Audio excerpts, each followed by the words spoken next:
Good evening, ladies and gentlemen out there in YouTube land. I am Deleted Scenes, human being, American, and YouTuber Ronin, and I would like to welcome you to tonight's special episode of Live from Sparkwood in 21.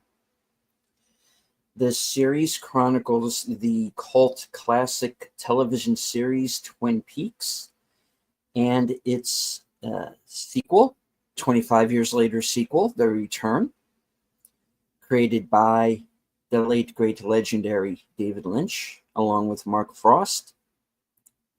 And tonight, we are going to be watching the first half of the Spicediver edit of David Lynch's 1984 film adaptation of Dune. Joining me tonight are super fans Last Call Troy Pacelli. Hello, hello. Netters Network. Good evening. And Aged Boomer. The spice must flow. I see what you did Sorry, there. I see so what bad. you did I there. apologize. Like to say hello to everyone currently joining us on X. I can't see you, but I know that you're there.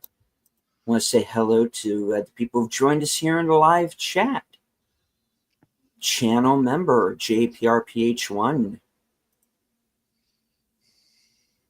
FKHC 2005, sometimes known as Tim, drop me a $1 super chat. Thank you. Emoji Queen, Lady Mist.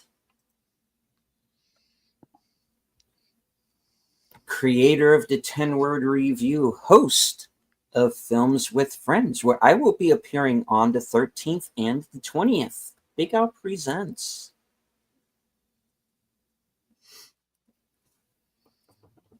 Yes, justice for Flappy, indeed.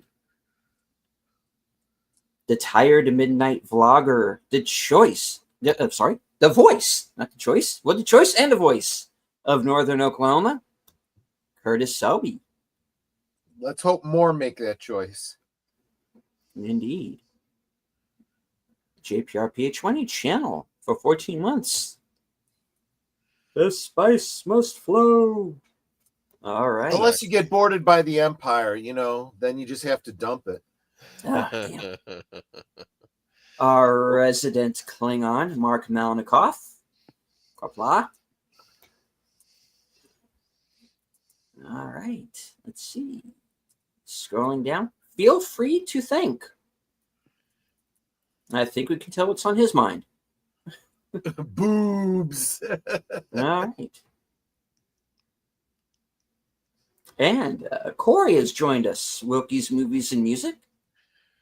Corey joined me along with Sin's Corner for our mystery movie night review of The Life of Chuck. Please feel free to check that out later on tonight if you missed it. All right. Well, here we are. We have covered Eraserhead, The Elephant Man, Wild at Heart, Industrial Symphony No. 1. And now we have also Blue Velvet last week. And by the way, I do want to thank everyone who watched last week's broadcast, making it our second most watched episode so far. Wow, so that's great. Thank you all very much for watching and taking the time out. And I hope that we picked up a few new people with us. Looks like maybe we have. So, right, we are on to, and hello to Real Wade Nation Gaming Clips, of course. Good to see you, sir. Hey. I will say, as much as I love Blue Velvet, I had forgotten how disturbing that movie is. And yesterday, Netter and I had to go to the dentist, and there was talk. We had to make an appointment because we both have to go back to get a couple cavities taken care of. And the doctor offered Netter nitrous. And on the way home, I was talking, and Well, you know what quote I said on the way home. And she's like, oh, God, oh, God. Very funny. Yeah, no, I'm like, yeah, I've never used nitrous before. And I don't think after seeing that movie I ever could. I Did feel you like we say have to hello? Sorry. go. Did you say hello to Feel Free to Think? Yes, we did. Okay, I missed that one. Okay. Fair enough. And hello to Enigma Severus. All right. I should have thought of this Maybe. last week, but I wonder What's what that? Frank's. You remember the old books Mad Libs where you would fill in the words? Sure. Yeah. I wonder Frank would just use different variations of the F word for each thing. You know? Yeah. You're absolutely Like right. nouns, verbs, or whatever. Yes. Baby wants to. Yeah. Blank. Boogie like a boogie Yeah. woogie choo choo. Yeah, well, that would be better. I also realized, and it wasn't until literally just getting ready for tonight's stream, I realized that we actually have access to an extended version of Blue Velvet that we could have watched that I could have done, and I'd forgotten. I forgot it existed until just recently. So what are you gonna do? Thank you. Okay. Oh, I know the one you're talking about. Yeah. I think it had gotten a DVD release many years ago. I don't know if Arrow re-released it recently, but yeah. Speaking of which, tonight's movie, the Spicediver edit, has also received a Blu-ray release. An official Blu-ray release. Interesting. So that might be why it was pulled down off of YouTube, I suppose. Oh, okay. So, all right. But that's okay because we won't be watching on YouTube tonight. We will be watching on Cosme. Link should be pinned to the top of the chat wherever you happen to be. And I'm just double checking to make sure. Just Yes, double they check are to all make sure there. you're there. Yeah, exactly. I suppose it would help if I actually clicked on that link so that I can watch the movie myself. Yep. Cool. Kazumi. Yes, Enigma. And we're watching the first half, so it does kind of cut off a little bit abrupt. But if there's anybody here who doesn't know the story of Dune by this point or has never seen any version of this movie before, you might consider this kind of a cliffhanger. And this is a good jumping off point for those of you who may be new to the world of Dune, because this is how I became introduced to Dune, was through this film. And the original version, right? Yeah. The original, the theatrical edition, which is about 40 minutes shorter than this one is. And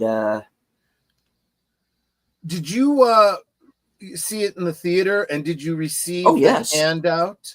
The handout with the glossary of terms?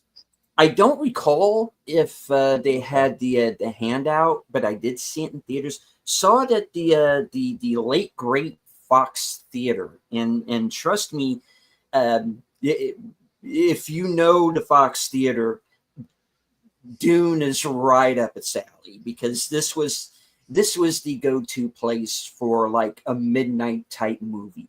They showed Rocky Horror Picture Show. I saw my first R-rated movie there, DC Cab. Not the first R-rated movie I saw, but the first R-rated movie I saw in a theater. You saw in a theater. Real quick, I want to let Enigma know, please. Don't be confused. This is not the Denis Villeneuve film. This is the David Lynch film, and we have ourselves split it into two, just to accommodate the runtime, so we can get to Blake 7. That's just so you're not confused. Right. Hello to Lizzie Armstrong. Sorry, Darth Plato has also joined us. So we've got Dune is a major inspiration for Star Wars. Yes. Well, and I was purposely making that joke about the spice must flow. Unless you get boarded by the Empire, then you got to dump the spice, and Jabba the Hutt will come after your ship. And you have to make the Kessel Run in 12 parsecs. Yeah, exactly. Exactly right. All right. Well, let's go ahead and get the party started. Get it started. Unfortunately, we will not be getting a Pink Floyd soundtrack for this version either. Oh, okay. There you go. Damn it. Because when I saw the trailer for the Denis Villeneuve version, and Eclipse was in there, and I'm like, yes, we're finally going to get Pink Floyd and Dune, and no, it was just in the trailer. Damn it. Because the original director, the original intended director of this version of Dune was Alejandro Jodorowsky, and he wanted Pink Floyd to do the soundtrack, but Gotcha. instead, we got David Lynch and Toto. So okay. Fair enough. Honestly, I am not. I'm not upset. Both are good choices. Indeed. And Lizzie Armstrong, I see you there in the Cosme. I am so glad you are here. Oh, you're also here on the YouTube as well. Okay, good. Yep. Mm-hmm. I was just going to say, if she's not in YouTube as well, she isn't hearing me saying this, so that would be a whoops. Alrighty. All right. Well, yeah, I think we've filled long enough. Let us therefore hit it. Okay. You want me to count us down? Oh, okay. 5, 4, 3, 2, 1, go. And we have space folding. The alternate edition redo. Yep. So this is not the other alternate cut. It's a different cut. Right. This is an update from the original alternate cut. Exactly. Yeah, that one I've seen. Redo is my third and final recording of the David Lynch 1984 adaptation. My original alternative edition. Yes. Okay. That's one I think I saw. Mm-hmm. Yeah. Or one of them. I don't know.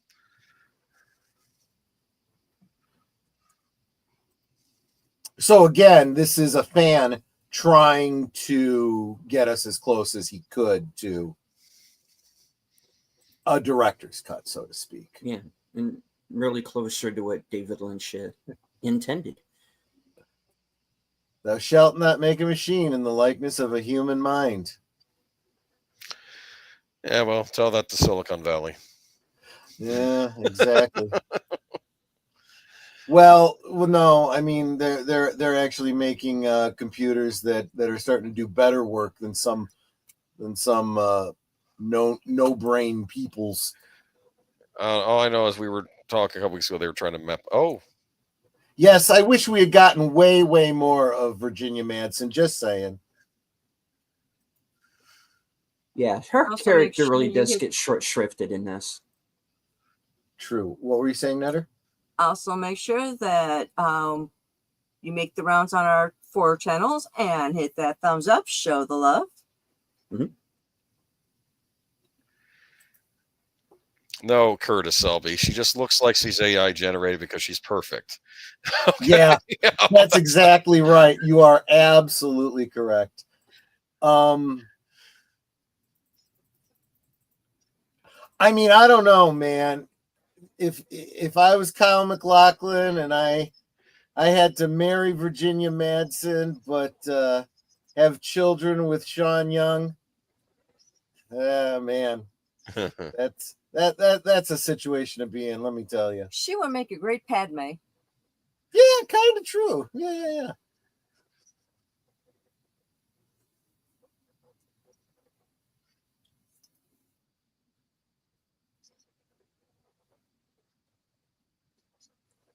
Who did the orchestrations for the soundtrack? That wasn't Toto, right? Brian Eno, I believe. Wow, good stuff. Question: Did David Lynch Uh-huh. take on this project because he didn't take Return of the Jedi? Actually, I thought he was up for Empire Strikes Back, No, it was Jedi. and he No, did not Jedi. take Empire. Oh, was it Jedi? Yeah. He did. Yeah, but that he was already committed to this. That's Okay. Yeah.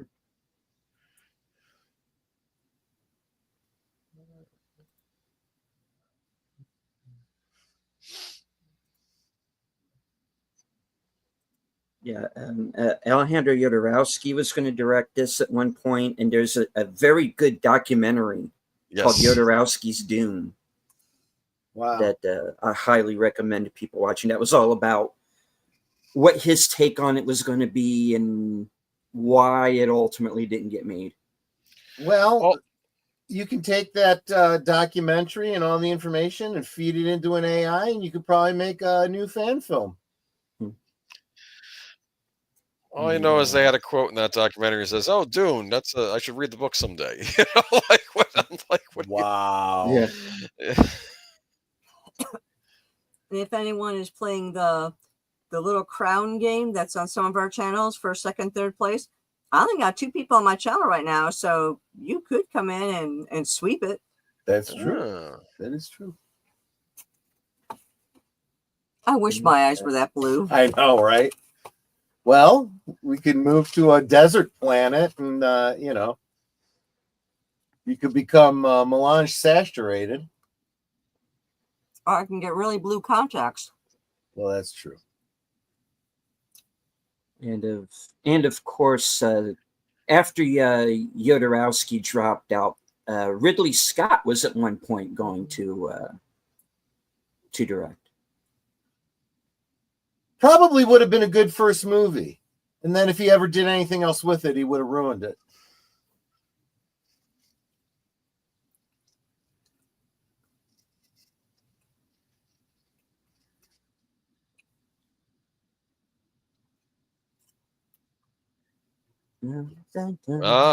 I love this soundtrack. Yeah. Very exposition heavy, but darn it, it's darn near impossible to tell this story without explaining the world to you. And of course, that's better than 10 minutes of oil paintings. True. Yes. You're absolutely right about that. And Lizzie, I'm glad to see you're having fun in Cosme. Welcome. We hope to see you here as often as you can make it. I think these watch parties we do are a lot of fun.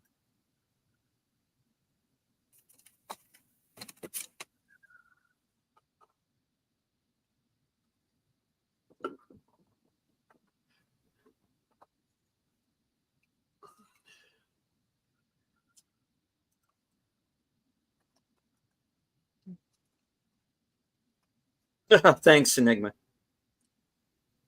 I think when we did this film before, and I can't remember who guested with us. Was it Tom Connors or Culture Casino? I can't remember. I was saying that the first time I saw this film, it had been hyped in a lot of the teen magazines of the day, like Dynamite and whatnot. I had gotten one of those sci-fi magazines. I can't remember which one it was.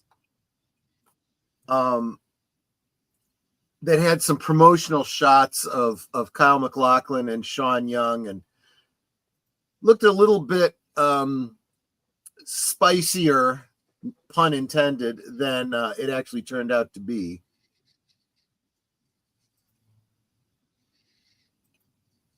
Yeah, gotta sell it somehow.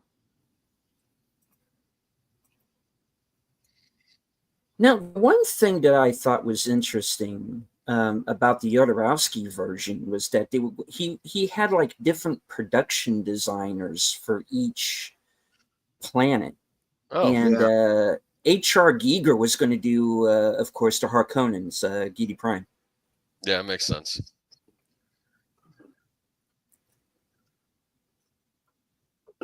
So just a reminder, you're going to see a lot of actors that tend to work with David Lynch. So a lot of them, that we will that we've seen in Twin Peaks, of course, which is part of why we're watching this. Jose Ferrer as the Padishah Emperor. Of course, the father of Miguel Ferrer, who wound up in Twin Peaks. That's right.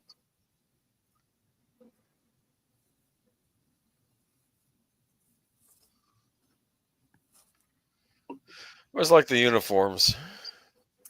I did too. I actually used a photo manipulation using those uniforms in one of my role-playing games. I'm a goof. That's fine. Star Trek uniforms can be all over the place, but I like these. I do have to say, I found the design of the Bene Gesserit in this film intriguing, but it doesn't really fit my read of them from the book.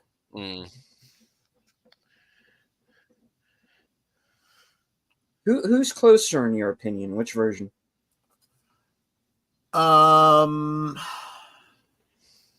Honestly, I think the closest might be the if I remember, because I have a dim memory. I was going to say the sci-fi series, but the Denis Villeneuve does a pretty decent job.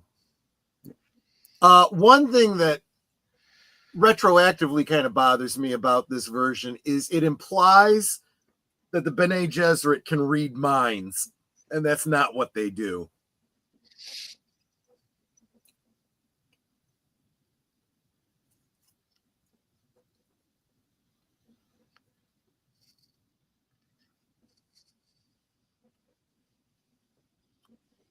Here comes my camera.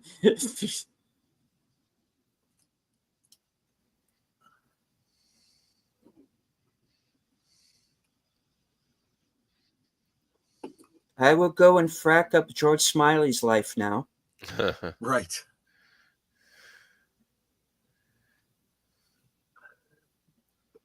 Extra points to anyone who gets that reference.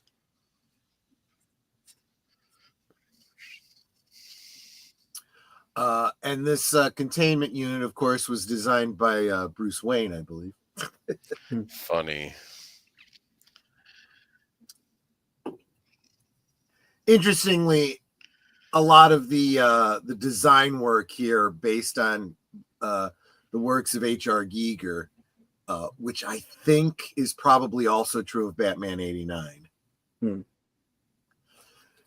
So this is David Lynch's interpretation of the Guild Navigator. I see a lot of the reuse of the imagery of the child from Eraserhead in this. Maybe some echoes of the Elephant Man.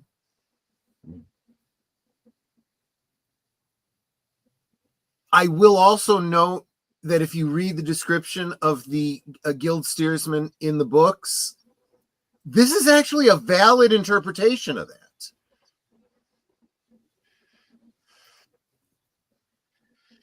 Yes, thank you for refreshing our memory, Curtis. Is the Navigator a human? Yes. Well, they are mutated humans. Okay. They are They're highly mutated from saturation in a spice liquor. They literally are breathing the spice melange. It gives them the ability to literally see all futures in front of them so that they can navigate and know what way is the safest way to go. Think Doctor Strange in whatever it was, that last movie. Yeah. Well, when he visits 1,000 different, possible universes, right, and there's only one where they succeed, Yes.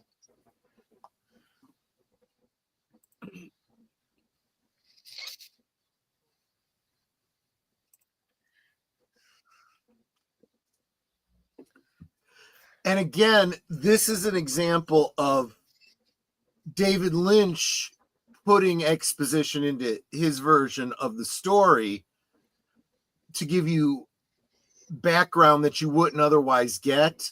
But this is not a scene that happens in the original story, in the original book.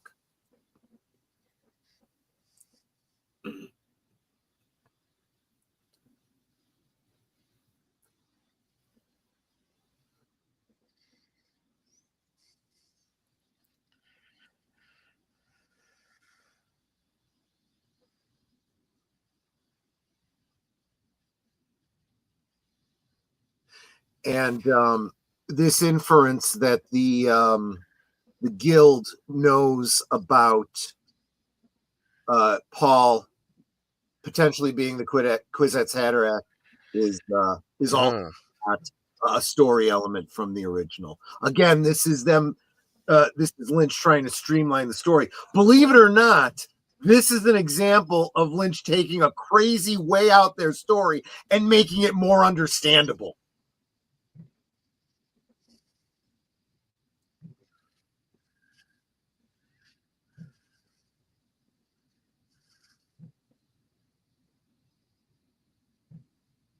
So the blokes that you see there ushering the guild steersman out, they are in the process of that same mutation. So someday they will look like that. Mm.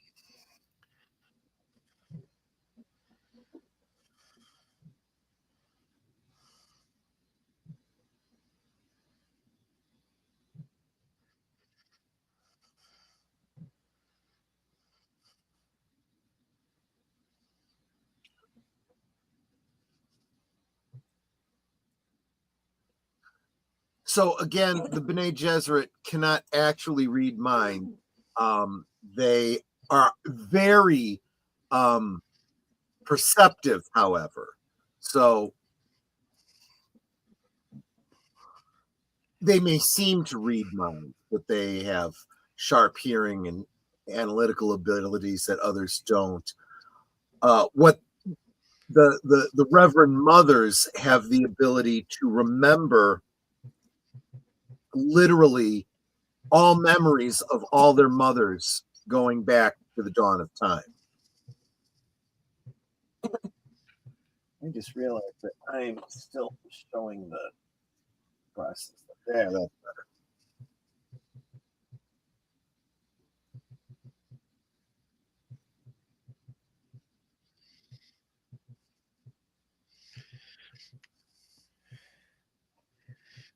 Now I have this in a very high definition, but that's not going to come through on Cosme because of the compression that I gotcha. do. Well, so the best you could really get on Cosme. Well, we recommend if you're a fan, maybe go out and look for the Blu-ray. Yeah, the Blu-ray Yes. is good. Yeah.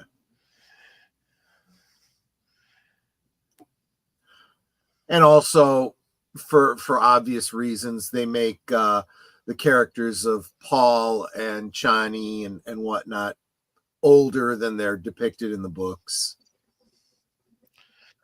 So, are there no computers at all in the Dune universe? No, mentats do the work of that we would ascribe to computers. Okay, but they're not. So computers. think of it this way: the guild steersmen are like the Nava computers in Star Wars, and the astromech droids.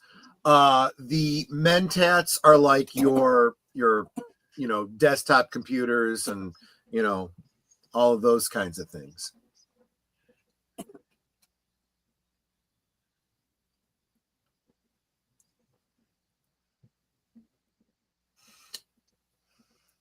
So here we got Jean-Luc Picard.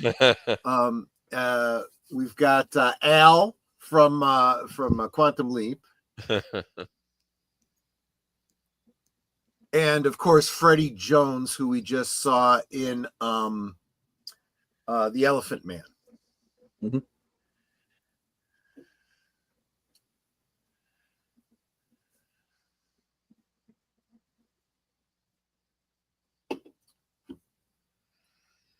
Now, I'm sorry. I actually do like the whispered internal monologue. Hmm.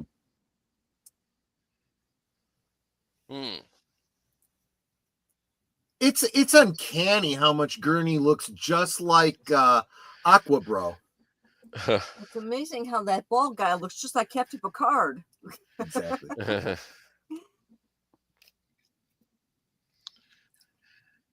There is something for trained Shakespearean actors in these types of roles, though, Yes. The corridor crew took the same what do you call it? The same battle from the Denis Villeneuve and used and reproduced this shield blocks. effect. And honestly, I thought it was pretty cool. I like this effect. I do too. It illustrates the slow movement concept really well.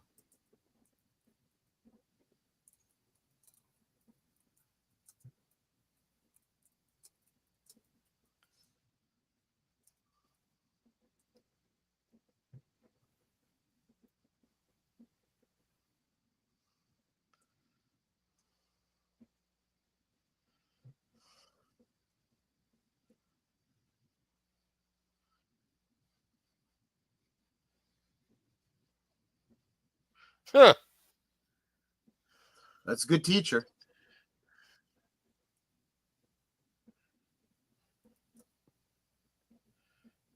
I do think he does a great job of portraying someone who is growing up and realizing how serious things are.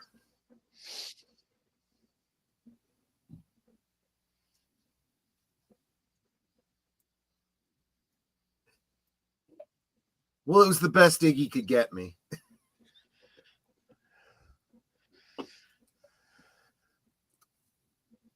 Okay, I can't stand that porn stash. Yeah, I know. And it looks like a zit on his forehead. Well, I assume that's Interestingly, that's supposed to be a mark that shows his conditioning so that he can't betray. So it's very interesting how spoiler for anyone who hasn't already seen this movie, that he's been turned into a traitor. Hey, Mikey. How you doing? Hey, Mikey Suze. And Good to see you, man. Nation. How you doing, PJ? PJ! Whoa, PJ. Welcome. The 4.5 hour complete film with the director. Yep.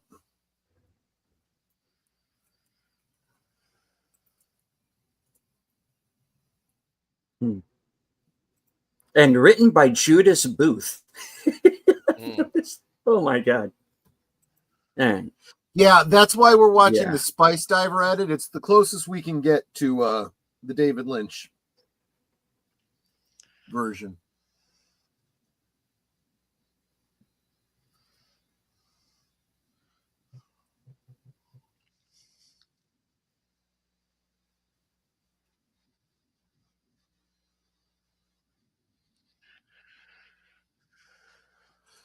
So, in other words, make your fine trap roll. How many hit points does he have? Right. Did we say hi to Slasher Fred? This Dune adaptation is the one that nobody ever never talks about, mostly because it was a big flop. Yeah, the marketing was really off. I'm not getting into it tonight because it's not really what we want to talk about, but I could do a whole liquid lunch talking about the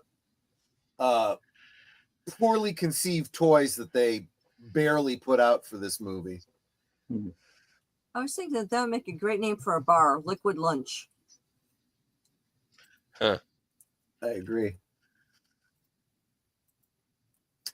So, but I guess we have to talk about the marketing of this film in order to explain some of the decisions that Lynch was forced to make.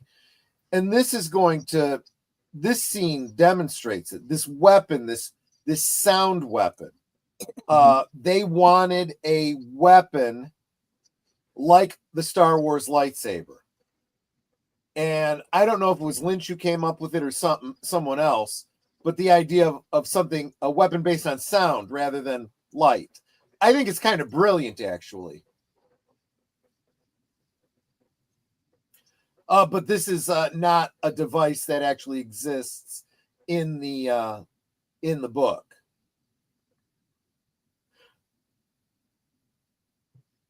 So when he gets to the line about his name will be a killing word, and you find out that Muad'Dib works with these sound modules,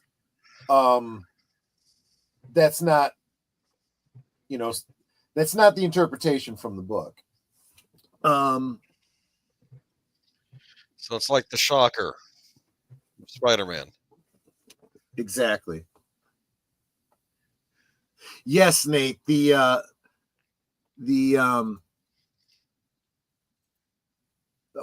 is it? The Mentat chant or whatever.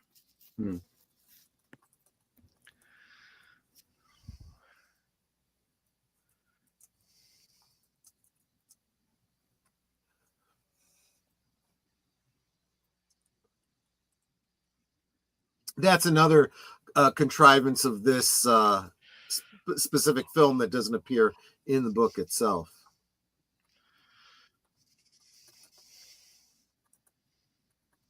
Oh, I'm sorry. This is the one that is played by what's his name?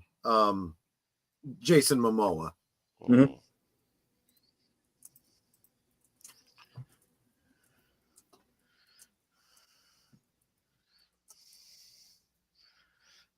Yeah. Aqua Bro plays Duncan Idaho, not Gurney Halleck. Right. You're thinking of Josh Mantra, Brolin. that's what it's called. Yes, exactly. Josh Brolin is Captain Picard. That's right. Gosh, this is confusing. Right. It is by will alone I set my mind in motion. It is by the juice of Sappho that thoughts acquire speed.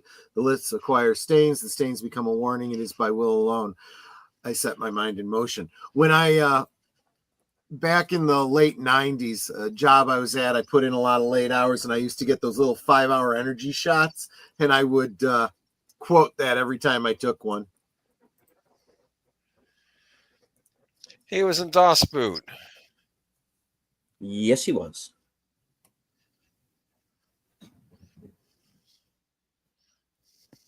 Probably the first time most American audiences had seen him.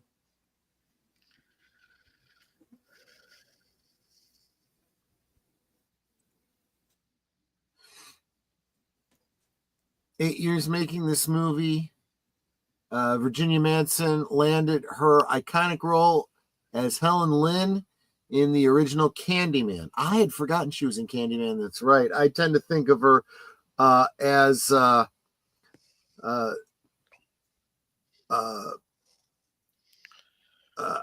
only thing that I liked about the second Highlander film.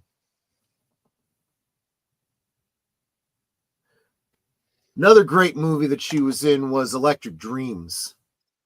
Oh yeah. Mm-hmm. That's kind of where I first got a crush on her. Yes, Tony Todd. Absolutely. Also played Kern in Star Trek. Yes, he did. Worf's younger brother. Exactly.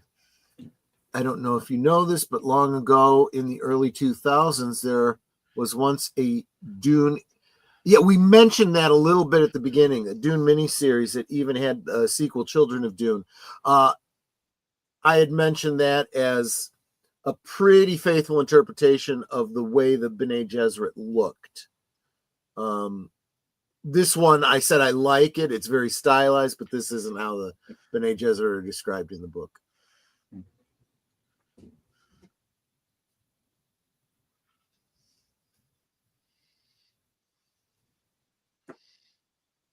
And the HBO series seems to be getting some very mixed opinions as well. The problem, I knew that it was going to have problems because even if they are faithful to the source material, they're drawing from Brian Herbert's books, which aren't good in my opinion.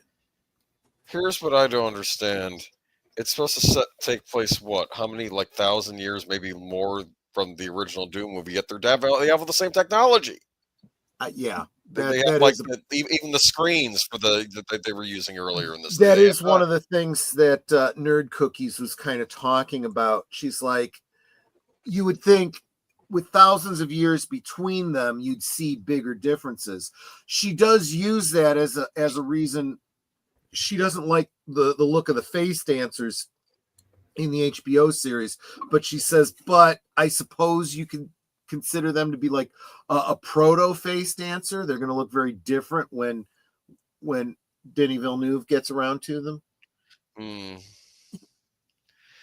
All I know is when they did Star Trek Enterprise, they made things look less tech. Yeah. It was taking place before even the original Star Trek, so I don't know why they didn't do that with this Dune series. I don't. Yeah. You're right. I like the look of the Enterprise bridge. It looked kind of clunky, kind of like almost using closer to modern style technology. Like modern NASA, yeah. What it would be like if they had finally,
Now, I've seen 3 different film adaptations of this. Jessica bringing Paul to Gaius Helena Mohayim for the Gam Jabbar test. And I think they've all done a decent job of showing the mother's concern. They're all faithful interpretations of the book, in my opinion. But I always felt like one underlying thought she should have been having that would have come across in the book, or like in this version in a voiceover whisper or whatever, would be she should have been going through in her mind all the training she had given him. If she trained him well enough, she shouldn't have to worry about him passing the Gam Jabbar test, which, as it turns out, she did. But she doesn't think of that.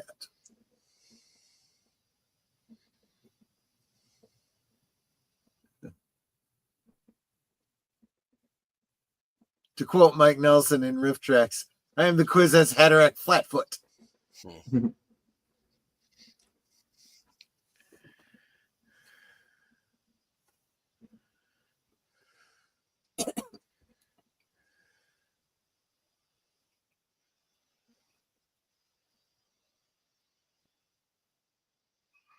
So Mikey says that, the only Sir Patrick has been Picard in Star Trek, Gurney Halleck in this great film, and even played a gay man in Jeremy. Plus, he was a villain against Mel Gibson in Conspiracy Theory. He also played a gay man in, oh God, what was that movie where he plays one of the pink berets? I don't know. Netter would remember possibly. What's the question? Patrick Stewart played a gay guy. Oh yeah. What was that movie? He is a member of the Pink Berets. Right. Give me just a second. Was it like In and Out or something? Yeah. How old was Stewart when this movie came out? I don't know. He always looked old, didn't he? Yes. I might say distinguished, maybe. Jeffrey. Oh, okay. So it was the one that Mike was just saying. Okay. Oh, Jeffrey.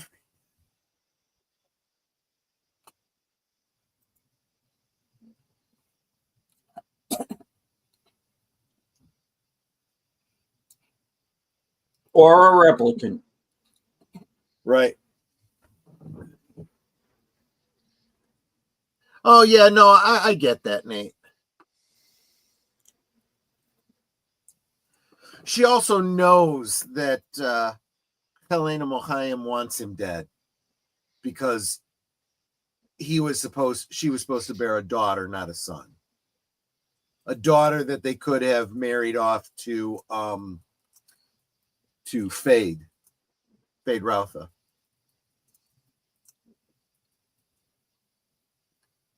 What's in the box? Pain.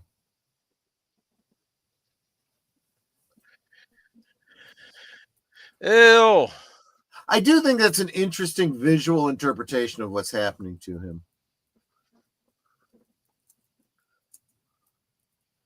If I remember correctly in the book, it describes this feeling of burning and him literally picturing the skin burning off. And then he intellectually realizes if that were really happening, he would no longer feel it because the nerve endings would burn away.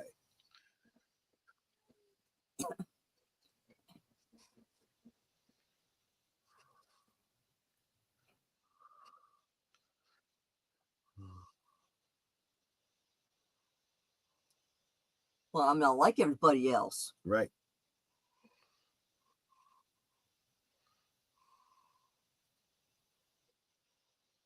Fade Routha, played by Sting, my favorite villain in films. Sting also is my all-time favorite male musician. There you go. Yeah, he is good. Yes.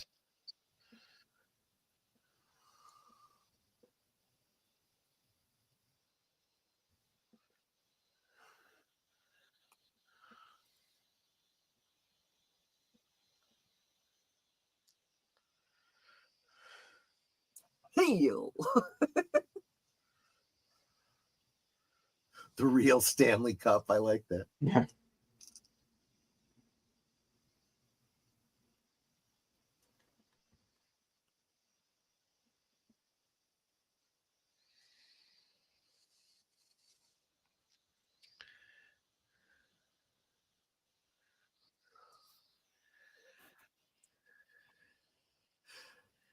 The biggest concern for the Bene Gesserit is if he is the Kwisatz Haderach,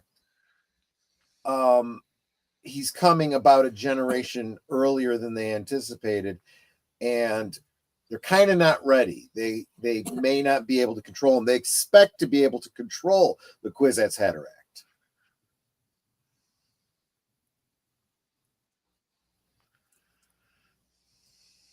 Well, they're talking about trying to control a god. Exactly. Good luck with that.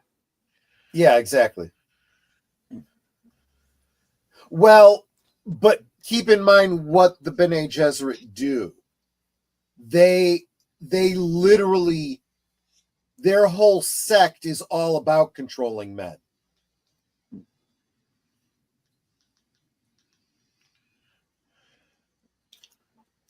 Through manipulation, through sexuality, through insight that is almost supernatural.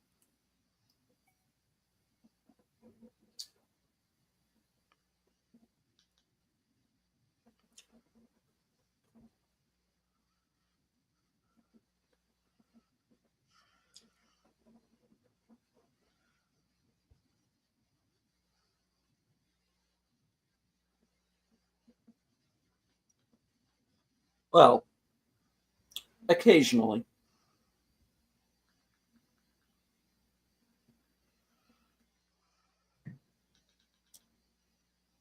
Again, I've this seen is you all do it. I'm getting used to it now. yeah. Yeah.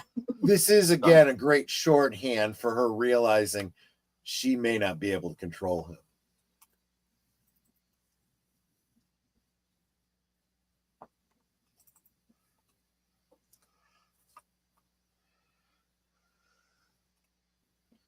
Also, as I recall from the books, Jessica taught him the voice on her own.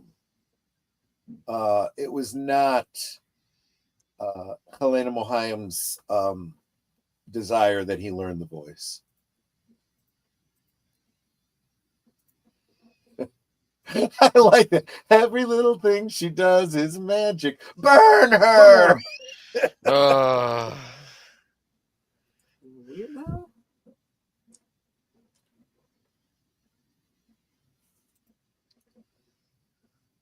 The seal. Yeah.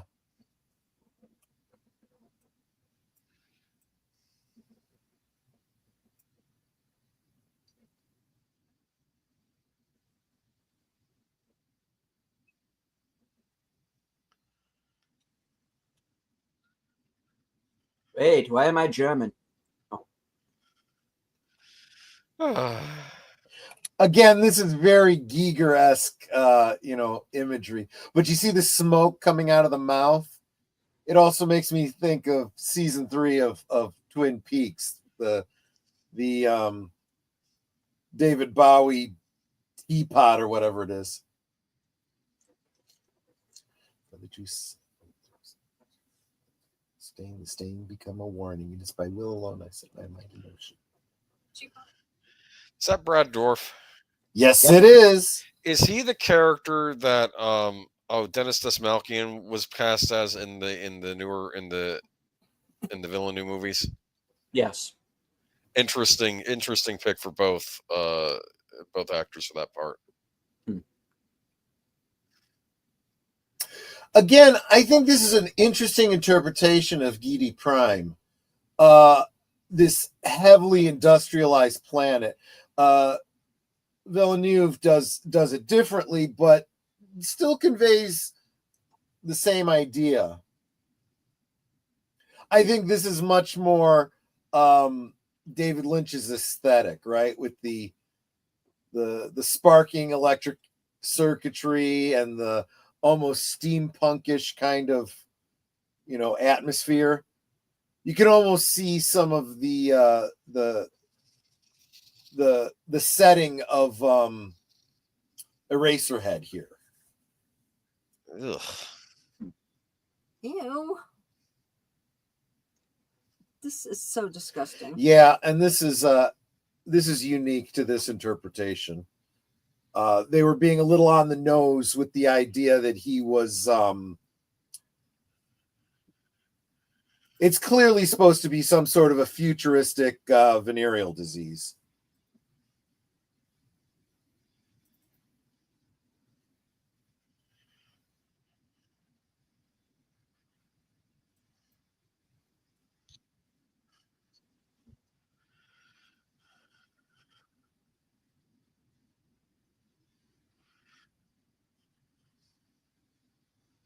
Must we?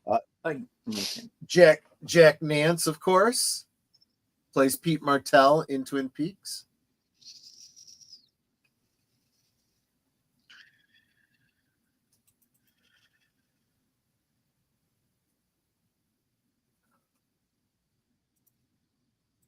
Now, see, this is where David Lynch's interpretation of the Harkonnens is very faithful to the books, and Denis Villeneuve kind of avoids it. So you notice all the Harkonnens have bright red hair. That's how they're described in the books. However, part of the problem of the visual medium is that when you see someone then who has red hair, you start thinking, hey, I wonder if they're related. Which is exactly what you would do if, for example, in this interpretation, they showed the Lady Jessica as having the same color hair as these guys do. So instead, what Denis Villeneuve does is he has all of the Harkonnens be bald so that you don't visually see what their hair is. The hair color, right?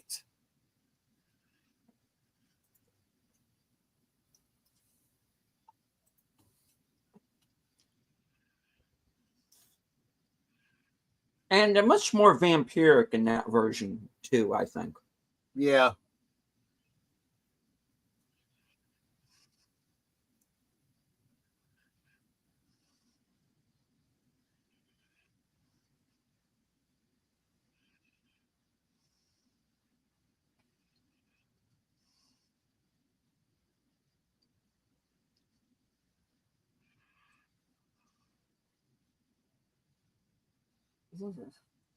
I cannot watch this guy. He's so disgusting. I know. Kenneth McMillan, great character actor. Yeah. He chews the scene in every scene in this movie he's in. Yeah, he really threw himself into this. So here's another thing that's a great interpretation. The suspensor belt that he wears. In the book, he doesn't float around the room like this. It's just to lighten him because he's so fat he can't, support his own weight. But I do like this interpretation. It is interesting.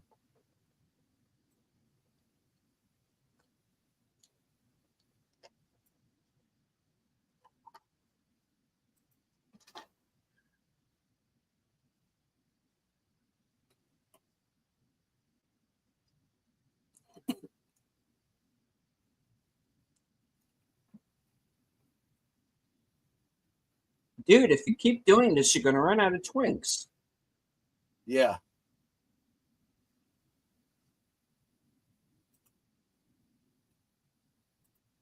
Yeah, if Jack Nance looks nervous, you know things are getting bad.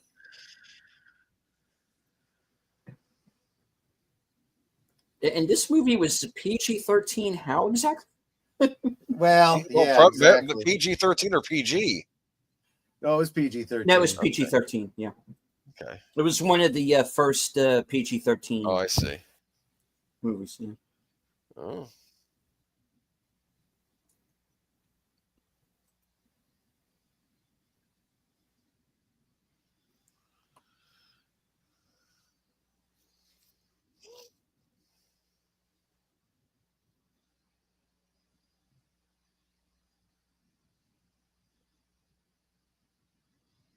This Under the Cherry Moon prequel is weird.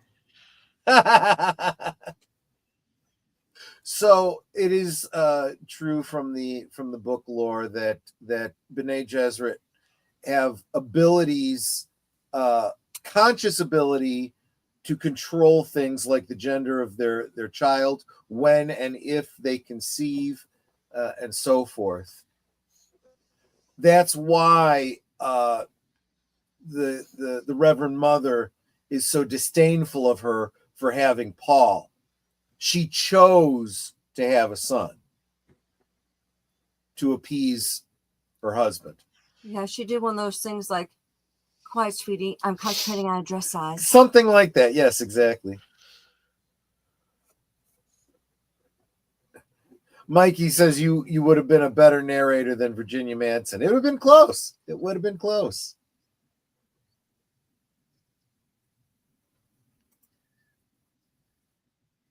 Spoiler in the chat.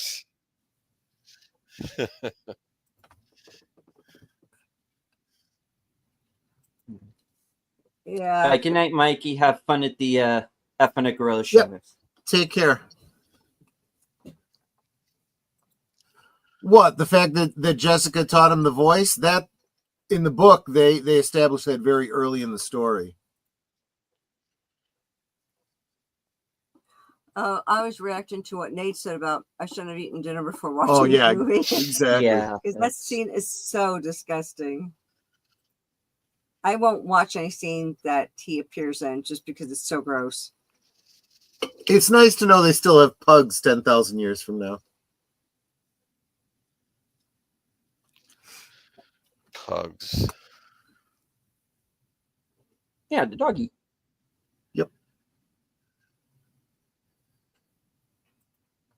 I'm sorry, I don't like yip yip dogs.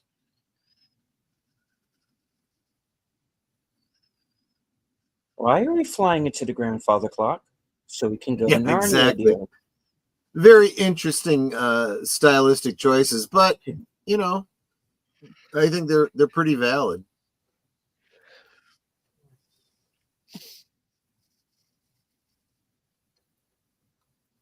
Dude, get a real dog.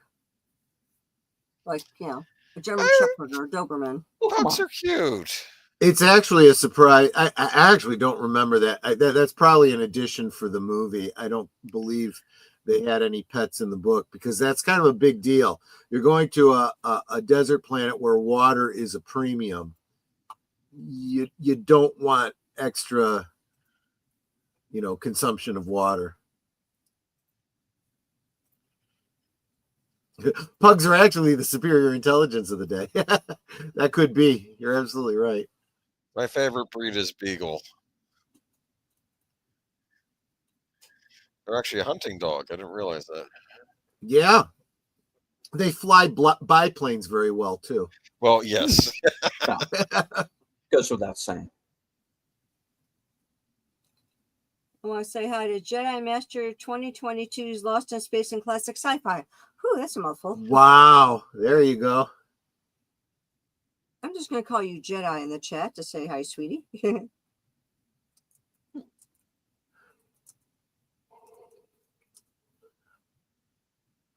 And FKHC 2005, also known as Tim.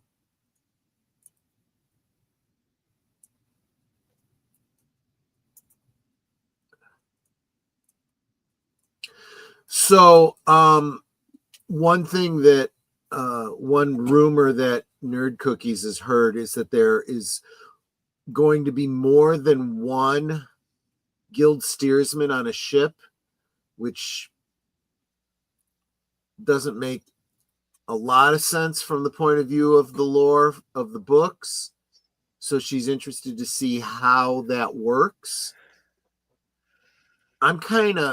My theory is that they're going to do something like a Minority Report kind of thing. Like you have 3 guild steersmen predict a path, and if one of them disagrees, they have to do a secondary analysis or something like that. I don't know. Is that going to be in Dune Messiah or in the series? That was the inference, yeah. Okay. And she's saying she hopes that it is in Dune Messiah before they get around to it in the TV show.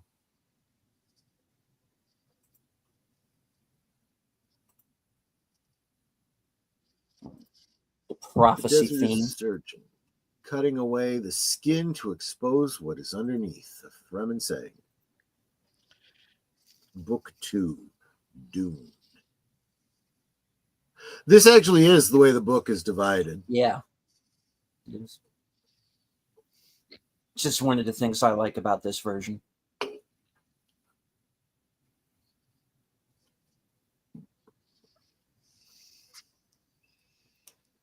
And the only part of the edit with the oil paintings that survives in this version is this little bit here. Yeah.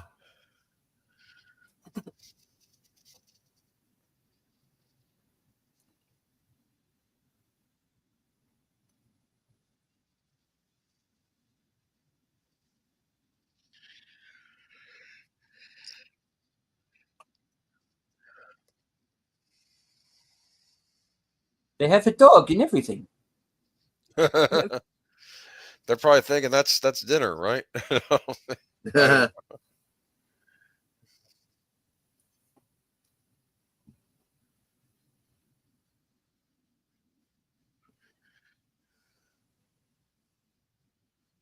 I think I'll miss it.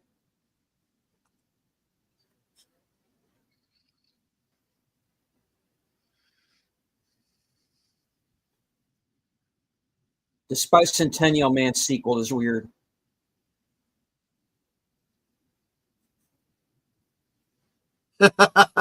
Curtis says the Fremen prevail through superior Viewmaster technology. Well, that goes without saying.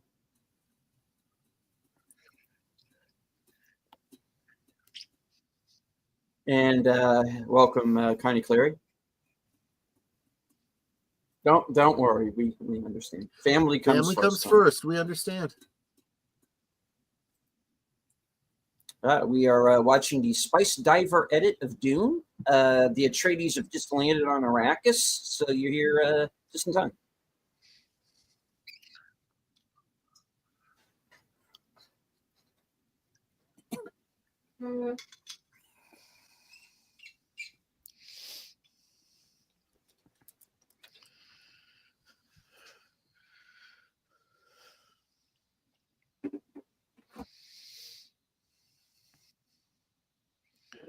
I do like the idea of you develop anti-grav technology and you use it to make lamps move around the room and follow you.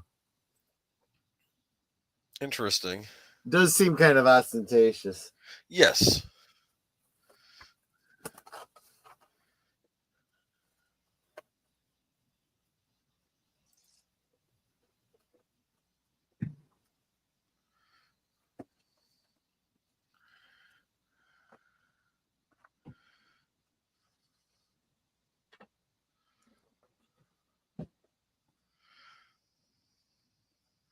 Can you ever not be creepy?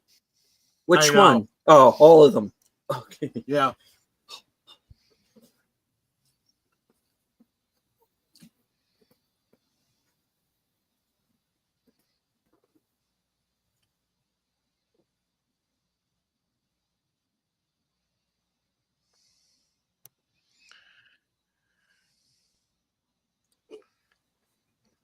He was a child actor, Dean Stockwell. I'm kind of surprised that he lasted as long as he did. I Must have know, had yeah. decent people around him, you know?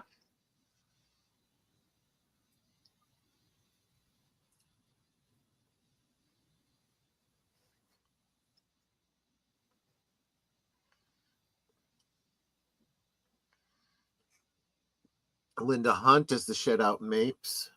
Mm-hmm. She's absolutely one of my favorite characters in the movie. Yes. Well, does she do a lot of horror films?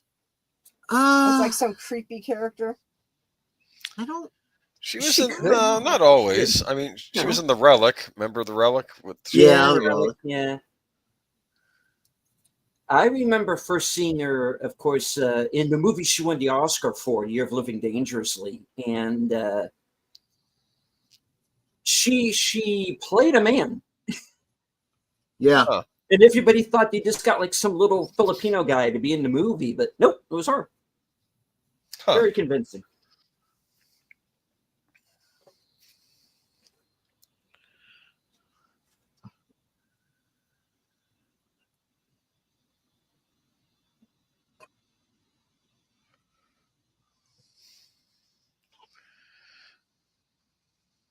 Is that Ziggy?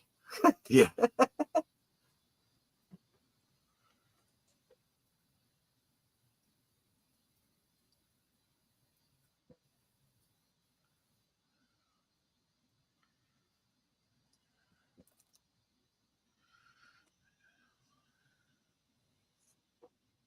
Mm-hmm.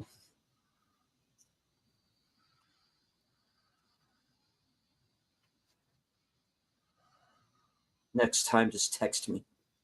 Yeah, exactly.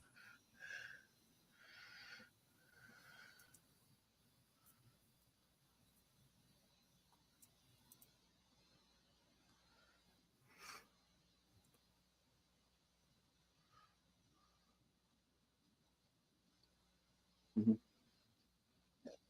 Housekeeper. Mm-hmm.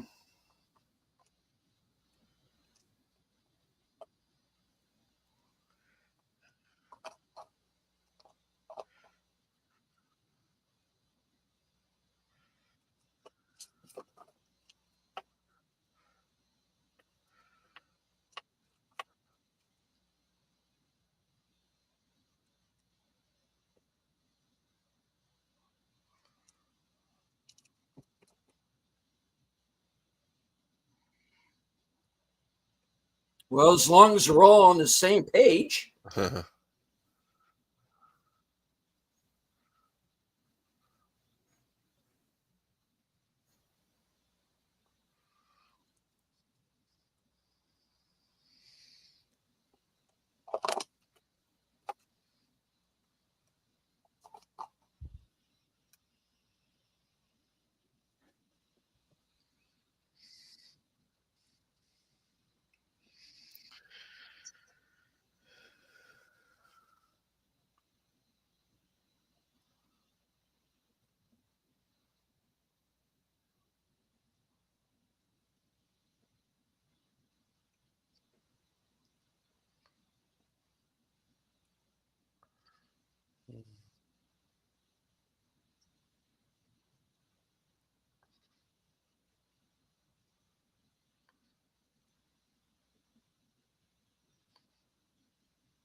Mm.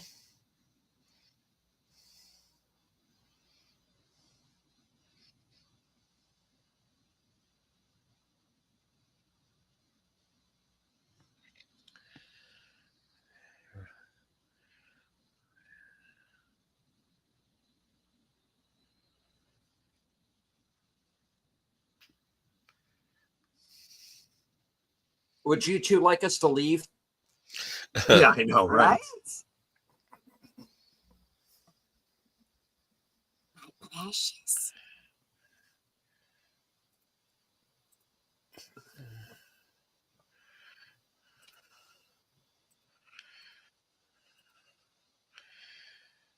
You should maybe pluck those eyebrows a bit.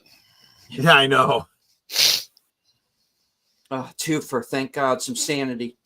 Mm.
And then there's a guy who turns into a caterpillar later, but we'll skip that part right exactly.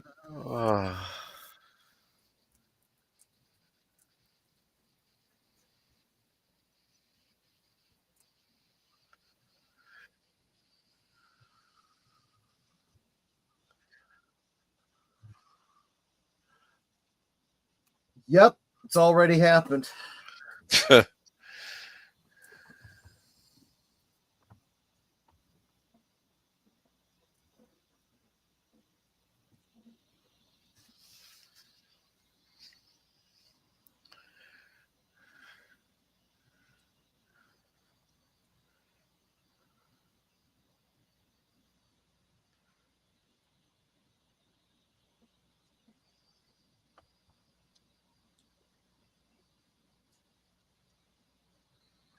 This is the pure stuff.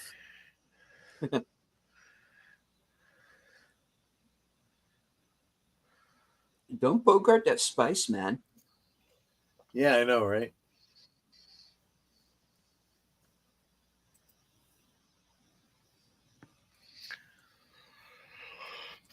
Basically cinnamon flavored taffy. What? Well, melange is described as tasting something like cinnamon. Tasting and smelling something like cinnamon. Do you like the droplets? Yeah.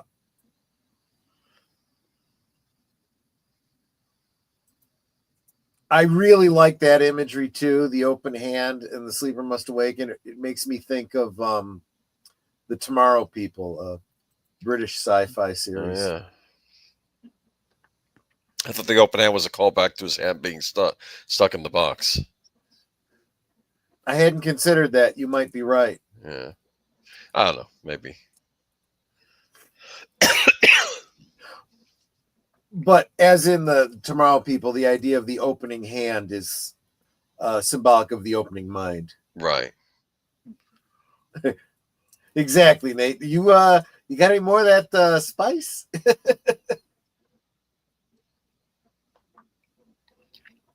So the Seeker.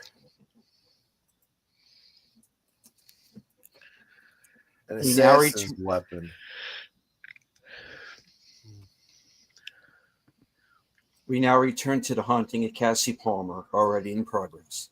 There you go. Came on after the Tomorrow People. Yeah. Anyway. The Haunting of Cassie Palmer.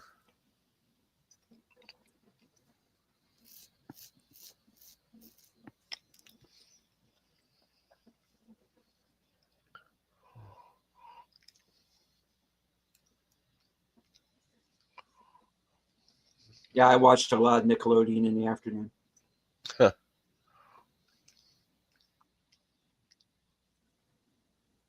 Oh, thank you so much, Ruby Hoof.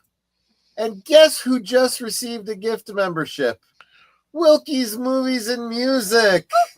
All That's right, awesome. Thank you so much, Ruby. Ruby, how's your sister doing? Yes. How is she doing?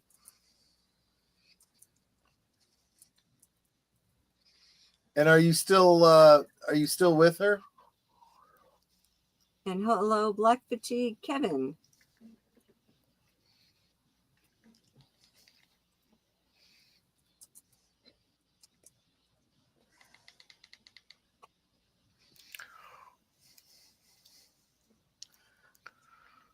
Maybe Duncan is living in his own private Idaho. Yeah, I've made that joke myself.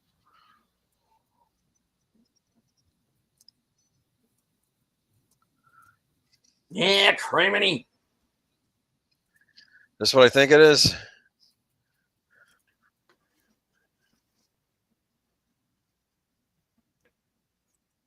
This is the attack.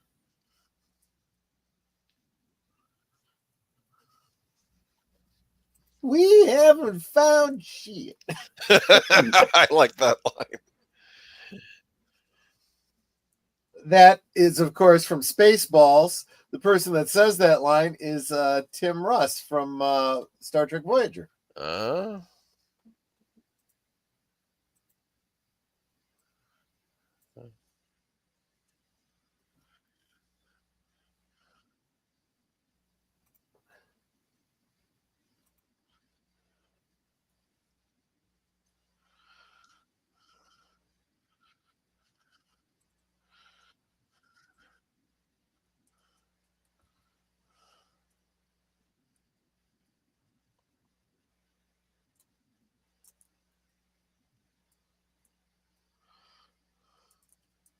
Every version of Duke Leto that I've ever seen knows how to, in some way, get across what a respectable leader he is. Yes. And why he commands the loyalty and confidence of his men. We had Oscar Isaac playing him in the Villeneuve version. I believe he's playing Baron Frankenstein in the new Frankenstein. Yep. Gotcha.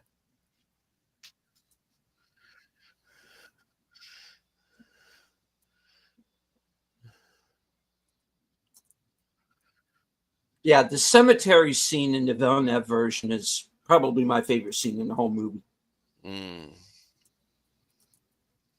She's home and doing good. I go home tomorrow. Okay. Oh, good. I'm glad to hear that. Oh, Ruby, you didn't have to drop a $5 super chat to tell us that, but thank you so much.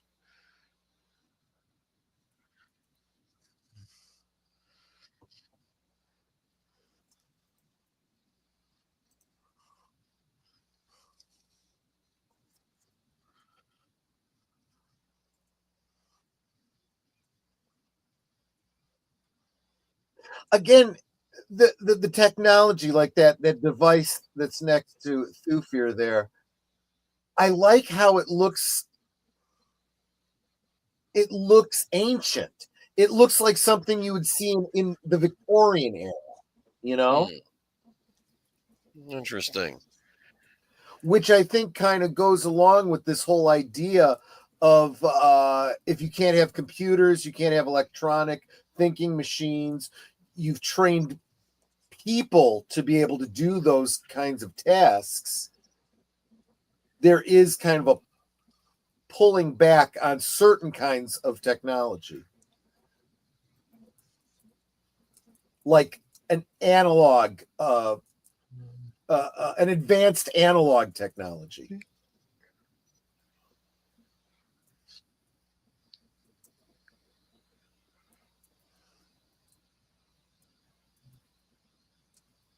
Jawohl. Now, of course, the actor has a fairly thick accent, which in terms of the story, you're kind of going, what accent does he have, and why does he have an accent that's different from everyone else, you know, in his entourage, including his family?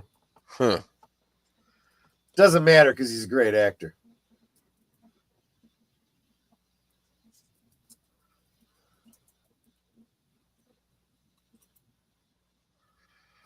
Good night, Ruby. Thank you so much for stopping by. You take care and be safe going home tomorrow.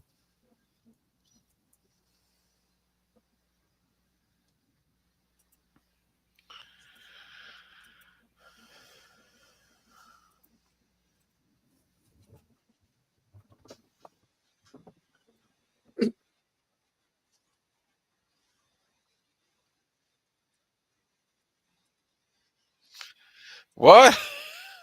Okay. He's a wild ass. They laughed. Okay. Yeah.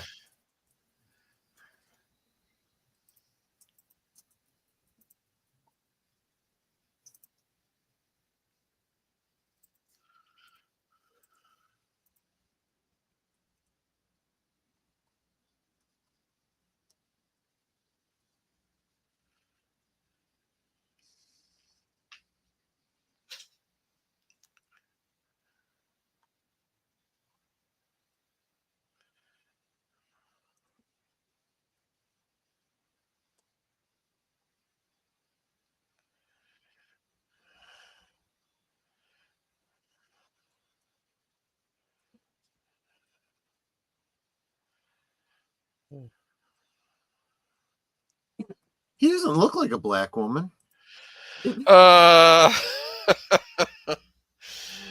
yeah, they did some changes. Yeah. Yeah, I would say so.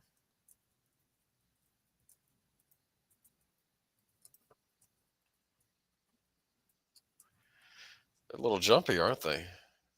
Well, I can understand that. They're trying to protect their Duke.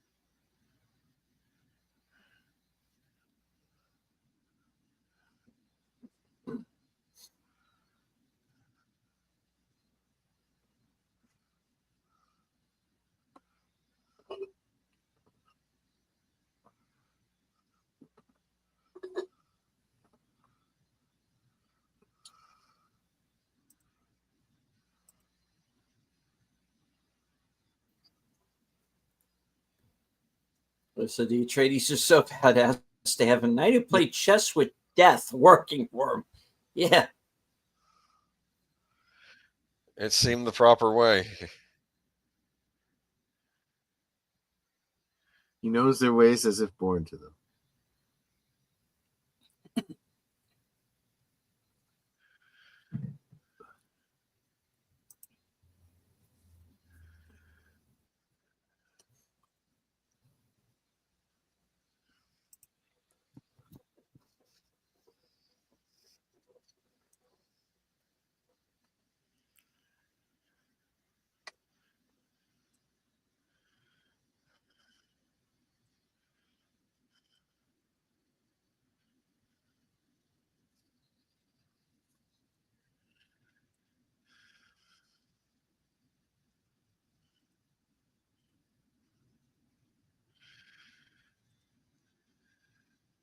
Nothing like old school effects, huh? Yep.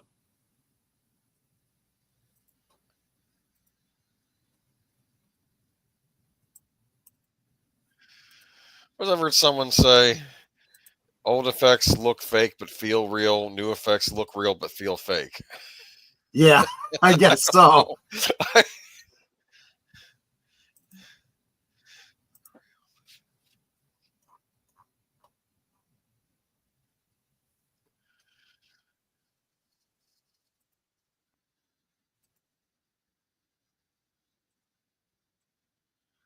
The Atreides are so badass. They have a knight who played chess with death working for them. Yeah. Basically, yeah.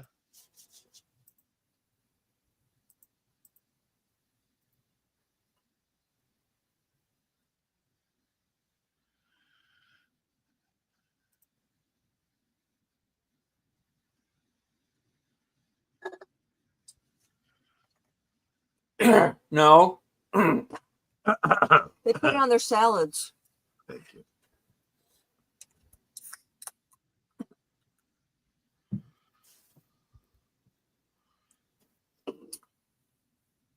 Well, the Fremen know.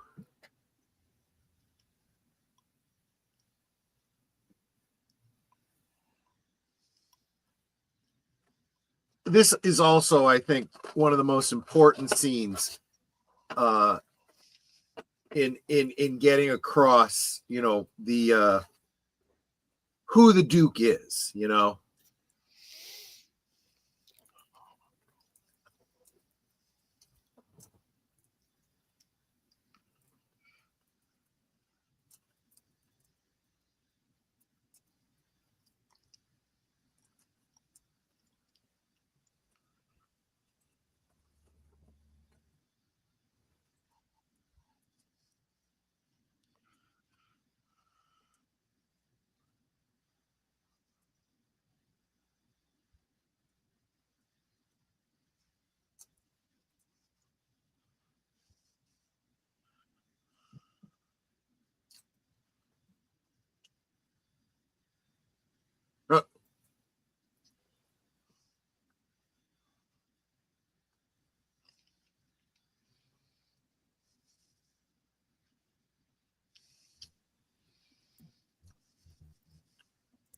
So there you go, David Lynch. Yep.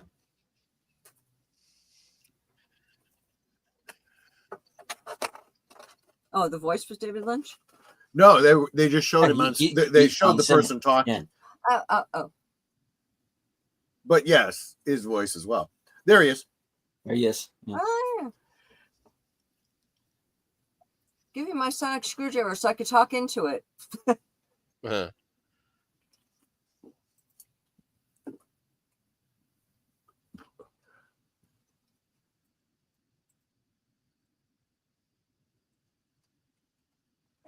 You see that reaction? He's like, "Wait, what?" Because he cares about his people. And this is the one thing I didn't care for. I don't like the design of the ornithopters because they're nothing of the kind. The depiction of them in the Denis Villeneuve version is far superior. So I know I said I wasn't going to talk much about the toys, but one of the toys was a spice harvester, which was not in scale with the figures, and neither was in scale with the sandworm that they put out.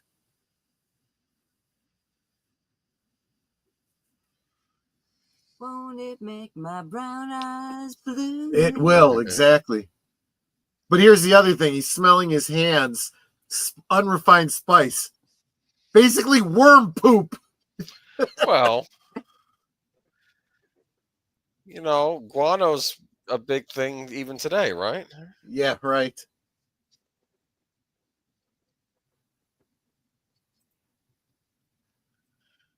Curtis, I'll tell you what I want, what I really, really want.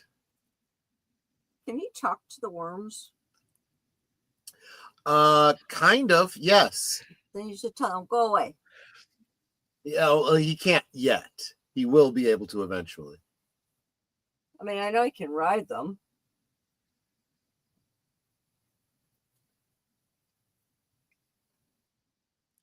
Look at that, huh? Look, practical effect. This is actually really good.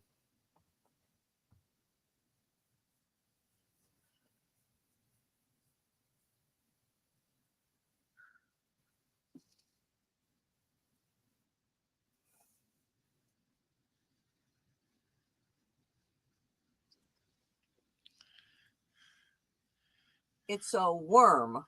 You gonna make the worm pay? No, the Harkonnens that interrupted. They sabotaged this dig so that they weren't going to get the necessary warning. They didn't get the necessary warning. If the Duke hadn't been there, he wouldn't have saved those men.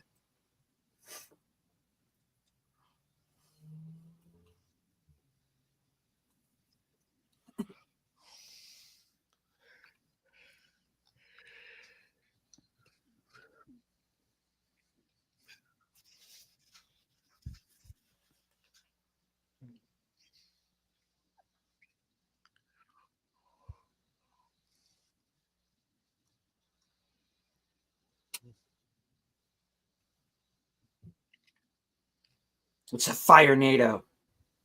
Right.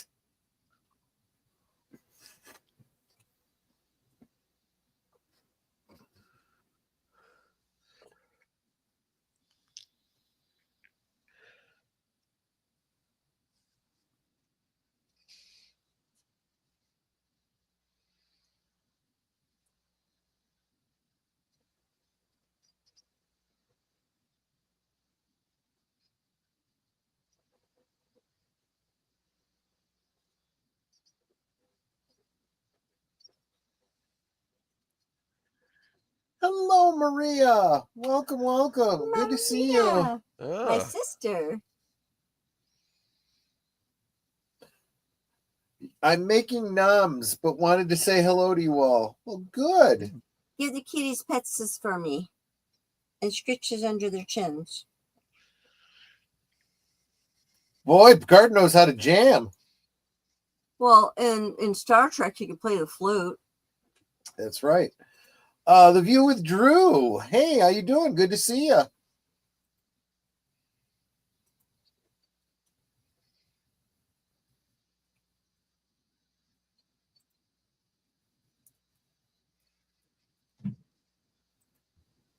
I mean, he really does rock.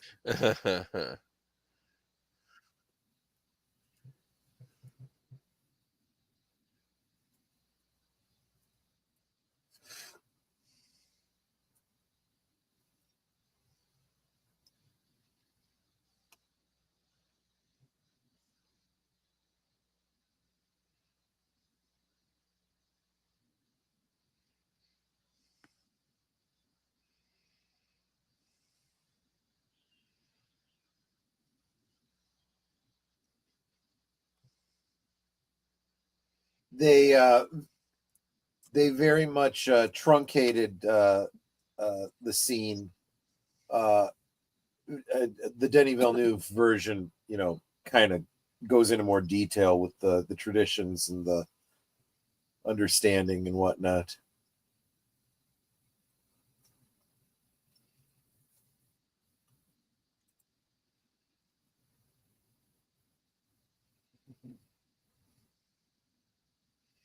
Was looking at my screen at the chat, and I hear the water. I'm like, is he peeing on the floor?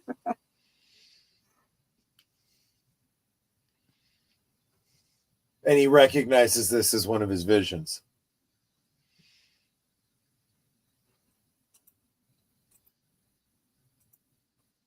John, you're right. That does kind of is kind of reminiscent of Spock playing the Vulcan lyre.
Hmm.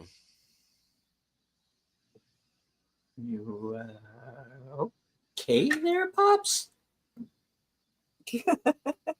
He's very concerned about his son's safety.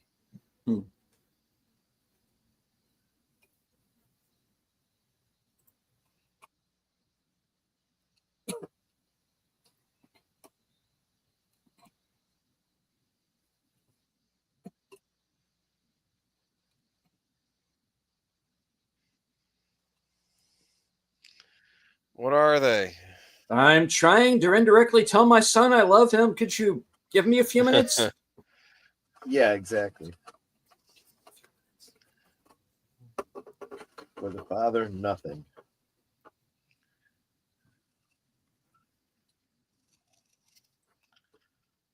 The bad guys. Am I wrong? Nope, you are spot on. This V prequel is weird. Are there any good Harkonnens? No. Dead ones.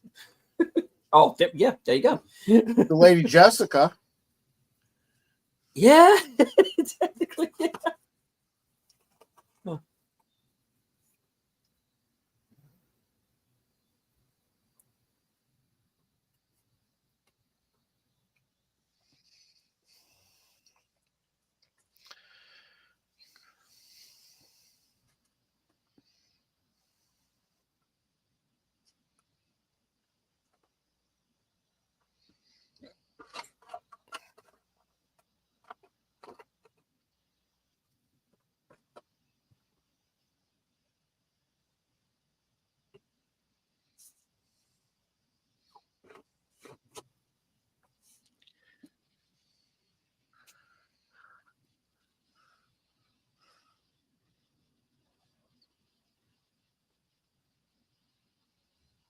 So why can't he marry her? Because he believed that he could combine two houses by marrying into another one. As you know, royalty tends to do.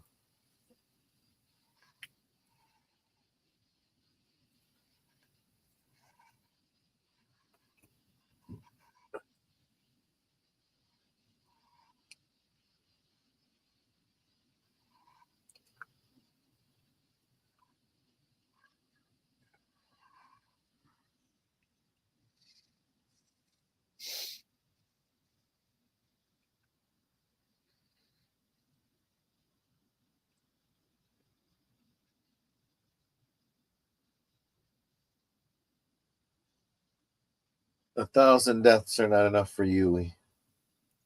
Yeah, we're getting to that.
Man. Yeah, I know. Like And you I wonder said, why I don't like going to the dentist. yeah. I Uh-huh. was just at the dentist yesterday and just imagining that. The truth? The truth will set you free. Maria says, I love you, sister. Netters Network. Mm. Love you too, sweetie.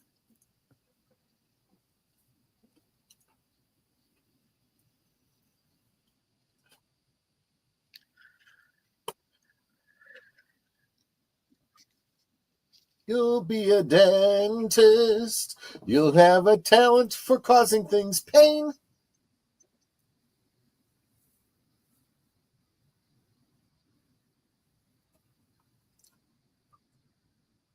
Well, he told you he did. Oh, no, it wasn't you that he told. Sorry, never mind. You had to find out for yourself.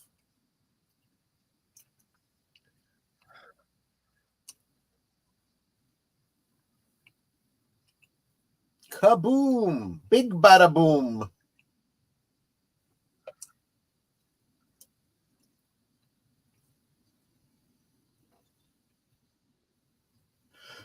So this is interesting. You'll notice that the Sardaukar, which are the elite forces of the Emperor, were transported by guild ships because that's the only way that you can travel through intergalactic space. So you kind of realize that, you know, all of these big organizations all have to kind of work together. So when and that's all we've got for tonight. What? We'll pick this up again next week. Just Yeah, getting good. Okay. I told you we were gonna have what? Can you make that picture go away? Oh, the dentist picture? Yeah, I'll take that down. Wait a minute. No, just scroll up or something so it's no longer on the screen. I'll add a GIF. Or, Right, yes. There you go. Yeah, so the next scene, of course, is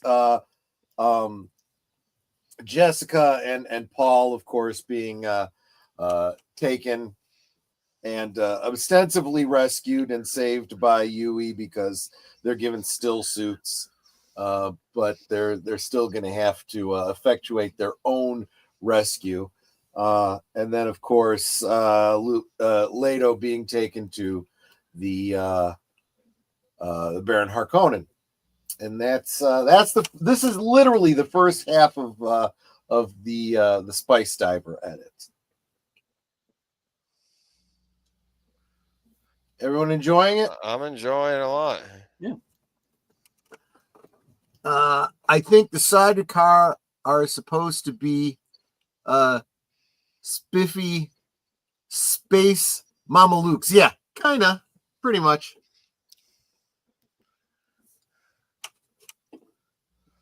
But yeah.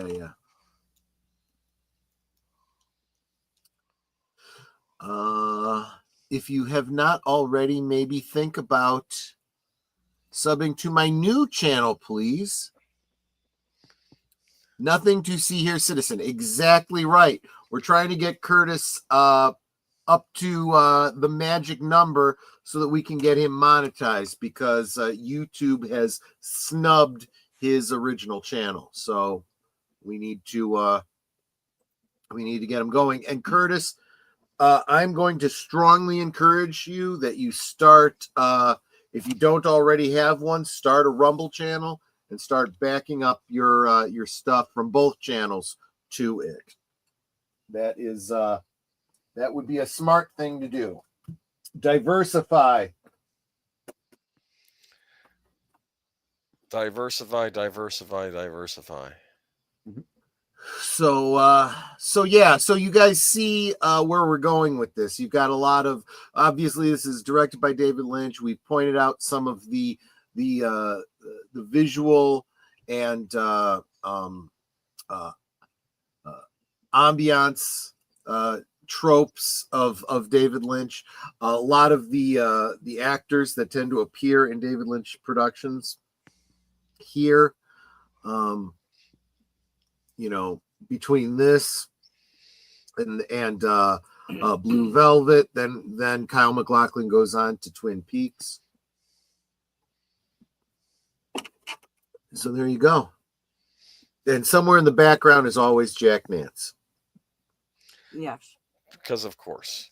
Oh, with Yes. this, yeah, and there's a new documentary about Jack Nance apparently in the works. Yep. Yes. In fact, we have Obnoxious we and have a link obnoxious to talk about. We, Want me to yeah, paste we it? learned about this shortly before coming on the air. Apparently, there is our friend Cameron, Obnoxious and Anonymous. He's been on the show previously with his Twin Peaks. I don't want to say fan film because I think it may as well be canon for as good as it is.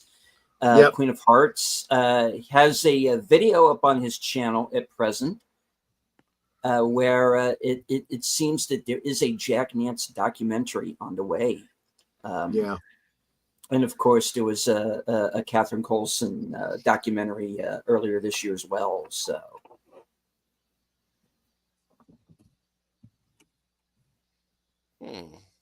is there? Yeah. Well, I'd show it. We'd probably get hit for it. I would think. Right. Exactly. So yeah, go check it out. We want to get the traffic over there anyway. So we do. So there we go. All right.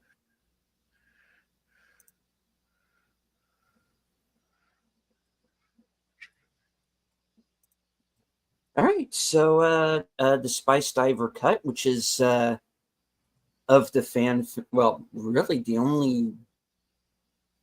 Is there another one? This is the only fan edit of Dune that I am familiar with. I am sure there are others, but people tend to make fan edits. Yeah, people tend to make fan edits to meet personal preferences. I think this one is the definitive attempt at a David Lynch director's cut, I think. And as he points out in his opening little scroll there, he says that he's done this a couple times. And he's come back to do more because he's gotten better with his own editing abilities and his understanding of mise en scene and so forth. So I guess I did get French tonight because you said mise en scene. Yeah, there you go. There you go. All right. Yeah. So. I mean, like I said, the theatrical edit it is not something that I dislike in any way. It was my gateway into the world of Dune, but I do believe that this version is closer to what David Lynch intended than the kind of somewhat bastardized version that wound up in theaters. Yeah, he was so dissatisfied with what actually ended up getting released that he wanted his name taken from it. He was disgusted, and I get it. He's very much an artist, and this one was being very studio controlled. Yeah.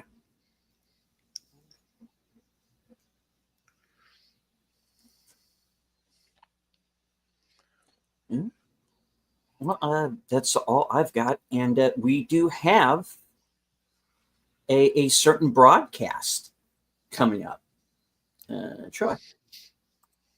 Oh, yep. So right after this, if you stay right where you're at on most of our channels, we will be taking you over to my channel for Blake 7 Rewatch. We are on episode 5 of season 3, The Harvest of Kairos. So, hope you will come hang out with us. Actually, in about 15 minutes, but yeah, basically after we're done here. Right, and if you stay on, if you are watching on my channel, I am in the process now of redirecting to Troy's broadcast. Yep. So save and done. All right. Netter. Yeah. Oh. I'll send your Okay. What do you have coming up? Thursday, something's going to happen on my channel. Yeah, not sure what. Still haven't gotten confirmation from either of the two people that said they'd get back to me. Yeah. So if they don't, and they might be just like last minute repliers, because some people do that. If they don't, then it'll be me and Troy. Yeah. But I am trying to set up a couple of different people for the upcoming week, so we should have some really nice guests coming up. Yep. Really? And then let's see, Saturday is Retro Cinema. We'll be watching Frequency. Yep. So that'll be a lot of fun. And then I'm just guesting everywhere else. Yes. That's it for me. Yes. This Friday I will be on with Big Al. I believe we're going to be doing a rewatch of the season 2 finale of Robin of Sherwood, and then we'll talk a bit about the series thus far afterwards. And then I'll be on Last Call with Troy Pacelli here, where he's going to have a special guest, but I'll let him talk more about that, or maybe he wants to keep it a surprise. No. I want people to know James Reckert, who has done a lot of work behind the camera, but you might know him in front of the camera as the man hands of a specific episode of Seinfeld. We're going to talk with him a little bit about his experience on the show, his background with Jerry Seinfeld. It's more than just having been on that one particular episode, and what the lay of the land is, specifically Hollywood land these days, what his history in the entertainment industry has been like, and where he sees things going. It's going to be an interesting Friday night. I think you guys are going to really enjoy it. He's a great guy. Then that'll lead us, of course, you already mentioned Saturday, and then Sunday, Geeky Geezers, where we have some interesting topics. Apparently another Sydney Sweeney produced movie coming out to Amazon. The girl knows how to make money. I'm telling you. She's going to be doing an adaptation of the video game Split Fiction, apparently.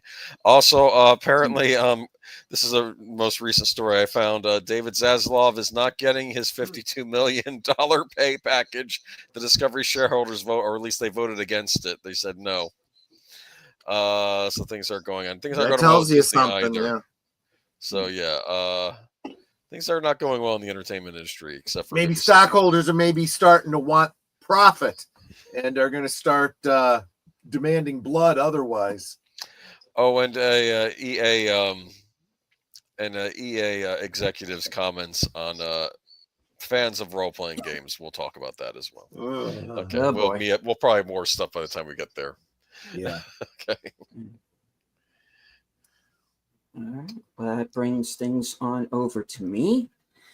I do want to remind everybody, earlier tonight, the Mystery Movie Night podcast, I was joined by Sin's Corner and Corey of Wilkie's Movies and Music for a review of The Life of Chuck. So please check that out. You can find that on my channel as well as Sin's. Thursday at 4:30 p.m. Eastern, Action Theater returns to its regular day and time as James Bond month begins, and we are going. And Outlaw Bill and I will be watching Moonraker. Oh yeah, I remember that one. Mm-hmm. James Bond goes to space. Yeah, and we'll clear up whether or not that Dolly Girl had braces on or not. So I'm sorry, I remember that character. Yeah. Okay. Yeah. All right, and then later on that night, after Thursday things, will of course be coming attractions. My chance to touch base with my loyal subscribers and channel members as you find out what I'm going to be doing in the next week. including Western Cinema Presents, which will be Sunday at 4 p.m. And Bill and I, once again, returning to watch the third Gunsmoke made-for-TV movie entitled To the Last Man. So check that out. And of course, 8 o'clock will be Unscripted. And at 12:05, after Geeky Geezers is over, reserved seats, guest to be determined. Cool. And of course, join us right back here next week. Same bat time, same bat channel for part 2 of the Spicediver edit of Dune. Cool. Yep. So, any last words before we close it out? Yes, like, share, subscribe, become a member. At the very least, hit the like button. Yes. Comments are always welcome, even after the fact. Yes, indeed. Yep. They like us. They really, really Mhm. like I us. hope so, yeah. Mhm. We had over 40 people watching along with us at one time or another. So thank you all very much for being here, including those following along on X. I can't see you, but I know that you're there. And of course, some regulars here in the chat. Lady Mist, Curtis, Lizzie, Mark Mounikoff, Curtis Sobey, Tim, and of course, Maria. And everybody who joined us here in the chat. It was good to have you all here tonight. Please rejoin us next week. Netter, would you like to close us out? You guys are Osmo. You know that. I say that all the time. I want to thank you all so very much for being here, for encouraging us all so very much, and for encouraging each other in the chat. I said, you guys are Osmo. Thank you for being a part of our family. Thank you for the many ways that you support our channels. You know, we don't do this for us. We do this for you. So thank you again for being here. Stay tuned right here to be redirected to Troy's channel for Blake 7. And until next time, good night and God bless. Thank you.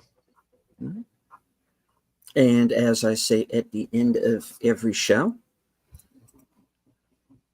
from HQ, the corner of Sparkwood and 21, and all points north, south, east, west, and beyond, good night, take care, stay strong, be safe and healthy. Stay away from those Harkonnen guys. They're creepy. Yes. Mm-hmm. Because this is how we win.